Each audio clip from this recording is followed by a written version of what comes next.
கவலைப்படாதே, உன்னை வெறுத்தவர்கள் முன் நீ வாழ்ந்து காட்டுவாய். என்னை மனதார நினைக்கும் பக்தரை நான் கைவிட்டதில்லை. இன்று எந்த அளவிற்கு கஷ்டத்தை அனுபவிக்கின்றாயோ அதைவிட அதிகமான மகிழ்ச்சியை அனுபவிக்கப் போகிறாய் என்பதையும் நீ மறந்துவிடாதே. நடந்ததை நினைத்து வருந்தியது போதும். அனைவரும் கைவிட்டு விட்டார்கள் என்று நீ எண்ணும் வேளையில் என்னுடைய கரம் உன்னை நோக்கி வரும். நீ பற்றிக்கொள். நேற்றைய சூழ்நிலையை வைத்து இன்றைய தினத்தை தீர்மானித்து விடாதீர்கள். ஒருவேளை நாளைய சூழ்நிலை உனக்கு ஏற்றபடி மாறலாம். நீ நம்பிக்கையோடு காத்திரு.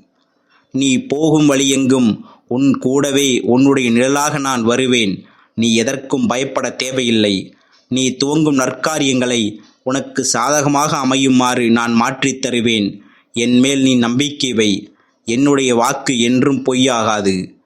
வழி தெரியாமல் தடுமாறுகிறேன், வழிகாட்டு முருகா என்று நம்பிக்கையோடு நெஞ்சுருக வேண்டினால் ஞானக்கண் திறந்து ஒளிகாட்டி நல் வழிகாட்டி நம்மை காப்பவன் முருகன் ஒருவனே. கவலைப்படாதே, நான் உன்னை தேடி வந்திருக்கிறேன். நான் வந்த நேரம் நல்ல நேரம். உனக்கு எல்லாமே கைகூடும் நேரம் வந்துவிட்டது. இனி உன் வாழ்க்கையில் சந்தோஷம் மட்டுமே. ஐயன் முருகன் துணை இருக்க நிராகரிப்புகளைக் கண்டு மனம் உடையாதே. உன்னை யாராவது தூக்கி எறிகிறார்கள் என்றால் முருகன் உன்னை மேலே தூக்கி விடுகிறார் என்ற அர்த்தம்.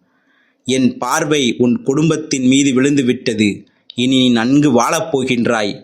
உங்களுக்கு இருந்த திருஷ்டியெல்லாம் இருந்த இடம் தெரியாமல் போகப் போகின்றது. நம்பிக்கையோடு இரு. நான் இருக்கிறேன் உனக்காக. நீ மகிழ்வுடன் இருக்கப் போகின்றாய். நண்பர்களே, நம்முடைய சேனலான ஓம் சிவமயம் யூடியூப் சேனலை நீங்கள் இன்னமும் சப்ஸ்கிரைப் பண்ணலைன்னா தயவுசெய்து சப்ஸ்கிரைப் பண்ணி வச்சுங்க. அப்படின்னா தான் நாங்கள் போடுற வீடியோஸ்லாம் உங்களுக்கு உடனுக்குடன் வந்து சேரும். நன்றி, வணக்கம்.